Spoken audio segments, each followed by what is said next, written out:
Hello again. Now let's take you back to our top story this hour. Former President Jacob Zuma's corruption trial has been delayed yet again. Judge Pitkun has recused himself this morning, and Zuma's private prosecution bid against lead prosecutor Billy Downer will likely see even more delays. The trial in question relates to the infamous 1999 arms deal. Let's get some analysis now with legal expert Nthabiseng Dubazana. Nthabiseng, good afternoon. Welcome to today, and thank you very much for your time here. So, a judge recusing himself on perceived bias. Has it happened before? Yes, no, it's happened a lot of times.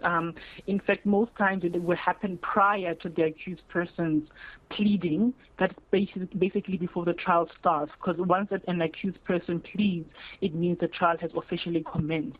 But I understand why he decided to do it now, because the merits of the matter have not yet been divulged. In other words, the evidence has not been presented before the court. We've been dealing with a lot of interlocutory applications for the recusal of Billy Downer, for the inquiry into the medical certificate that was issued without consent, and all of those things. So the trial, in essence, hasn't started, but it is technically a part-heard matter. Okay. The fact that former President Jacob Zuma had pleaded not guilty already does not affect that, because the trial had not got into the merits yet.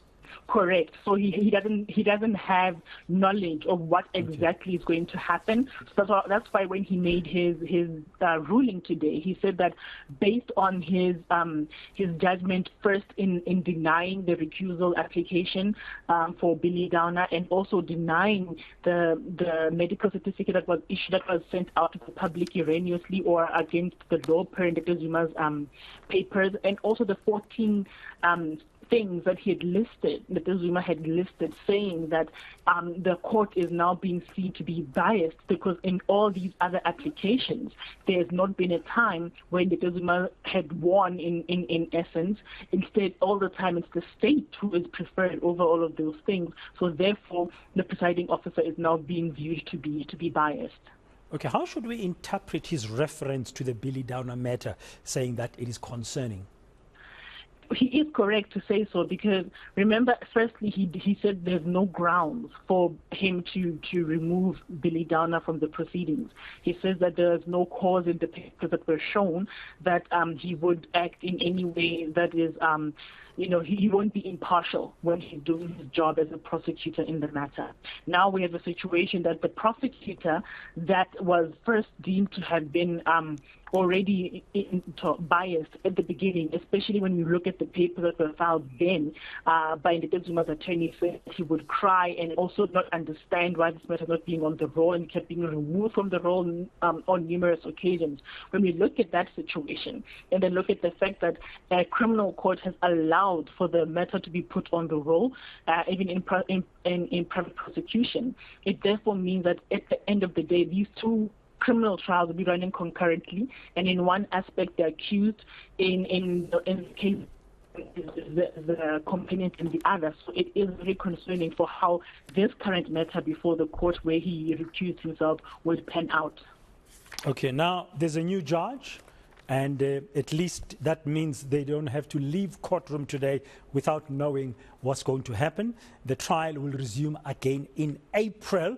What should we expect? Is this enough time for the new judge to familiarize himself with everything that is key before the trial begins in April?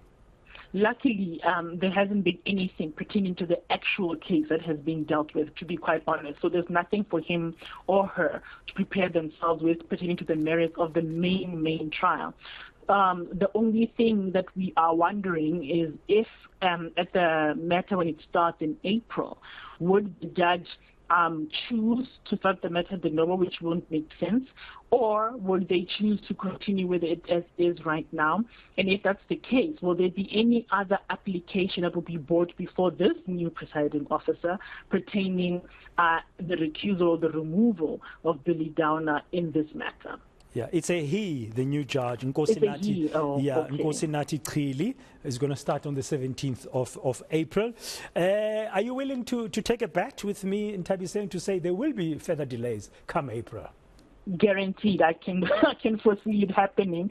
If it's not a postponement for whatever reason, between now and then, there's a lot of time to file some kind of papers into any application that either side would like for it to be dealt with before the main matter is heard. And I've got a sneaky suspicion that we're going to go back to the removal of Billy Downer prior to the matter starting.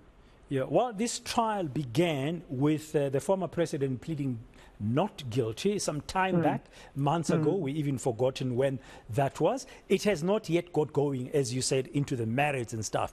Do you think this trial, knowing what we've seen in terms of these delays and different issues being raised, will ever get off the ground, specifically in Nthabiseng, against the background that this relates to a 1999 arms deal? And a lot of witnesses since then have passed.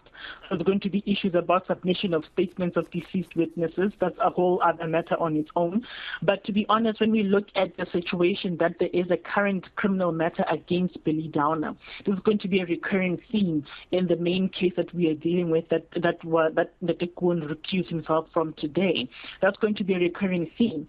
And if the presiding officer doesn't deal with this decisively, whether or not to remove him. And remember, if he removes Billy Downer, even after they have pleaded guilty, remember, they made an application in terms of, I forget the section, but that section specifically says if the prosecutor is removed from that, then that case should be seen as if it is a non-guilty verdict. So it was a smart idea for them to put in this application after the pleading was done. Had they done it before, it would have been a different story. So if the presiding officer comes in today, says you can go, Billy Downer, then this matter goes away completely. So we'll see how it goes. Thank you very much, Nthabiseng Dubazana, for your legal expertise, some insights here about this corruption case involving former President Jacob Gedlehle Zuma. April the 17th. We'll see what it brings us.